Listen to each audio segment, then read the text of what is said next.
আমাদের মুসল্লি ভাইরা রমজানের শুরু থেকে 5 রমজান পর্যন্ত মসজিদগুলো ভরপুর থাকে, এরপর আর থাকে না। কারণ কি?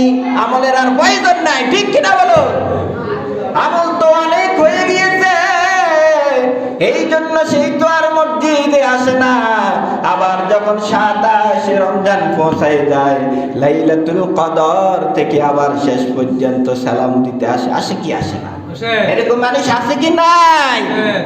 এরাই হলো সমাজের মধ্যে সবচেয়ে বড় ফিতনা ফাসাদকারী, ঠিক কিনা বলুন?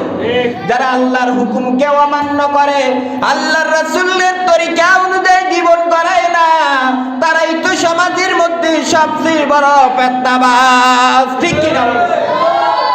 ওই সমস্ত ফিতনাবাজের কথা যেখানে সেখানে সবচেয়ে বড় থাকে, ঠিক কিনা? অথচ তারা আল্লাহর হুকুম পালন করে, আল্লাহর দ্বীন কায়েম করে, তারা এত গরম না যত গরম হলো ফিতনাবাজেরা, ঠিক কিনা? মনে করে যে দন্ত লাগাইলে মনে হয় ভালো হয়, ঠিক কিনা? তাহলে 1 নাম্বার আমল কি? নফল এবং সুন্নতকে আরো প্রাধান্য দিতে হবে। 2 নাম্বার হলো কি? প্রস্তুতি নিতে হবে। কিসের প্রস্তুতি?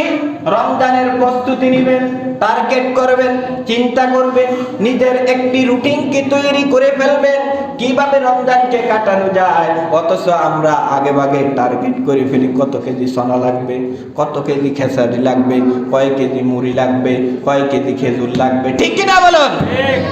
কি আমল করবে, কিভাবে এই রমজান পায়ে তার জীবনের গুনাহগুলো মাফ করবে না, সেই চিন্তা কেউ করে না। অথচ আল্লাহর নবী বললেন যে মাহে রমজান পাওয়ার পর নিজের গুনাহগুলো মাফ করলো না, তার চেয়ে বড় জালিম আর কেউ হতে পারে না, ঠিক কিনা? এই শাবান মাস, এই মাসের মধ্যে আমল করা দরকার আছে কি নাই? এই মাসটা হলো আল্লাহর রাসূল সাল্লাল্লাহু আলাইহি ওয়াসাল্লাম বললেন, শাহরু রমাদান আল্লাহ শাহরি। শাহরু রমাদান, শাহরু অর্থ মাস, রমাদান রমাদান মাস, রমাদান ওয়া শাহরুল্লাহ, রমাদান মাস হলো আল্লাহ পাকের মাস, ওয়া শাহরু শাবান শাহরি, আর শাবান মাস হলো আমি নবীর মাস। সুবহানাল্লাহ, সুবহানাল্লাহ। বান্দা যখন এর আগের মাসটিকে প্রাধান্য দেয়, অর্থাৎ রজব মাস, রজব মাস আমাদের থেকে চলে গেছে।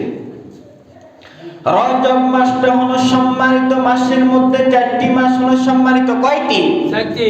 জানেন তো? 4টি সম্মানিত মাসের মধ্যে হলো 1 নাম্বার হলো রজব মাস। তাহলে রজব মাসও সম্মানিত, রমাদান মাসও সম্মানিত, মধ্যখানে যে মাসটি রয়েছে তা হলো কি? শাবান। বান্দা রজব মাসকে প্রাধান্য দেয়, রমজানকে তো অবশ্যই প্রাধান্য দেয়, দেয় কি দেয় না? রমজানে আমরা রোজা রাখবো, আল্লাহ পাকের হুকুম পালন করব, নফলে ইবাদত করব, এটা আমাদের একটা প্রস্তুতি থাকে কি থাকে না? থাকে। তাহলে রমজানে আমল করব, একটা প্রাধান্য দিই, আবার রজবকেও প্রাধান্য দিই, মধ্যখানে যে মাসটি রয়েছে তা হলো শাবান মাস। আর এই মাসের মধ্যে মানুষ উদাসীন, গাফেল। এই মাসের মধ্যে মানুষ কি উদাসীন, এত বেশি আমল করে না, রোজাও রাখে না। অথচ আম্মা জানা আয়েশা রাদিয়াল্লাহু তাআলা আনহা, আম্মা জানা আয়েশা বললেন,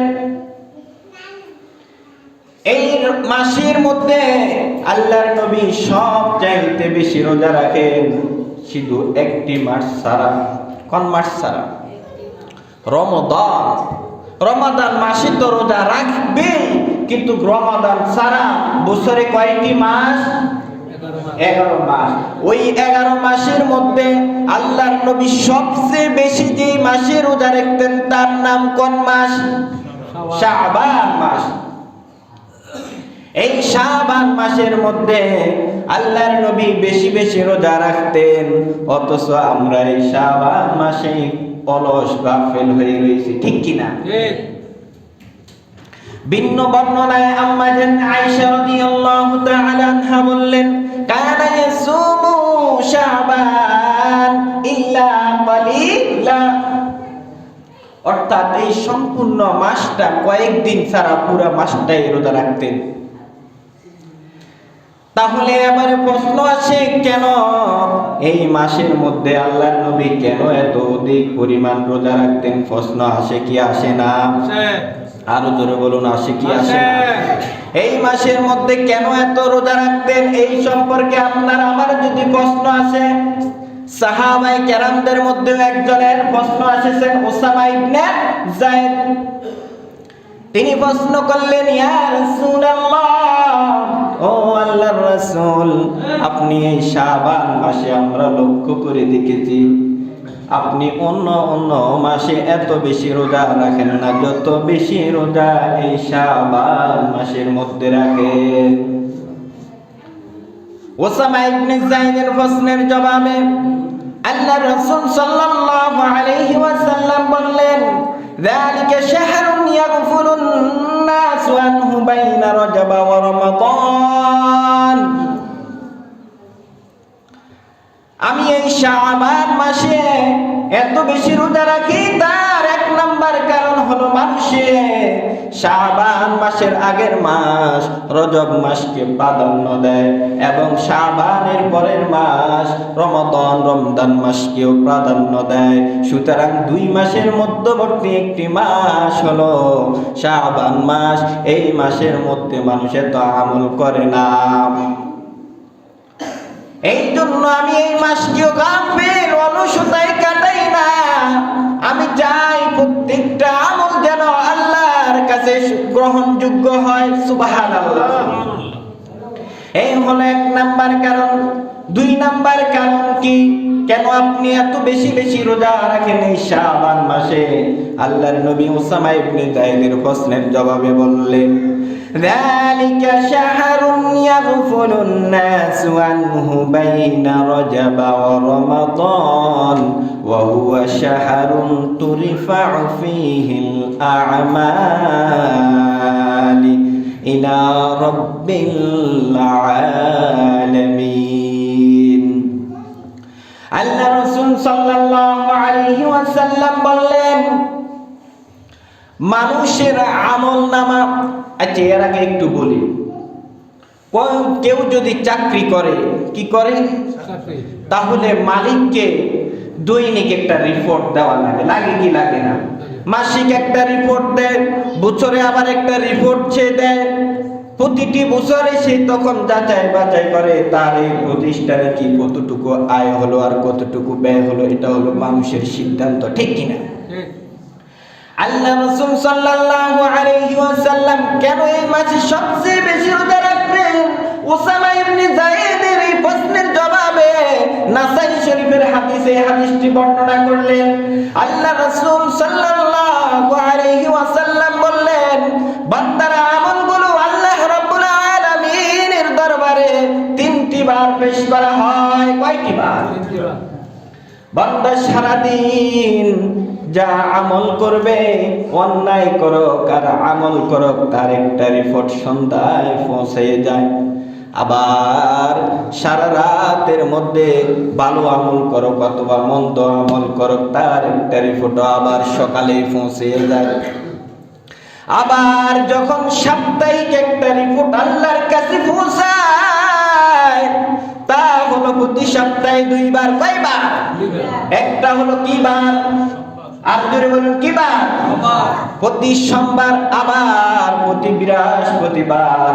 ও নবীর উম্মতের দল, একটু চিন্তা করে দেখুন, আল্লাহর নবীর জীবন দশায় প্রতি সোম এবং বৃহস্পতিবার রোজা ছিলেন কি ছিলেন না? তাহলে আমরা তো নবীর এদিকে আদর্শ পালন করি না, অন্যদিকে শুধু আমরা মিষ্টি খাওয়া লইয়ে দুয়াদুই করি, ঠিক কিনা? তাহলে আল্লাহর নবী বললেন, আমি কেন এই শাবান মাসকে এত প্রাধান্য দিই? এই শাবান মাসের মধ্যে কেন আমি এত বেশি রোজা রাখি? ওসামা ইবনে যায়েদের প্রশ্নের জবাবে আল্লাহর নবী বললেন, আমি চাই প্রতি মাসের মধ্যে যখন আমার রিপোর্টটা আল্লাহর দরবারে পৌঁছাইবে, তখন আমি চাই ওই সময় যেন আমি রোজাদার আমালি সুবহানাল্লাহ ফাউহিব্বু আন ইয়ারফাউ আমালি ওয়া আনা সাইম। আমি খুব পছন্দ করি, আমি খুব ভালোবাসি যখন আমার রিপোর্টটা রব্বে কারীমের কাছে পেশ করা হবে, তখন ওই অবস্থায় যেন আমি রোজাদার থাকি। সুবহানাল্লাহ।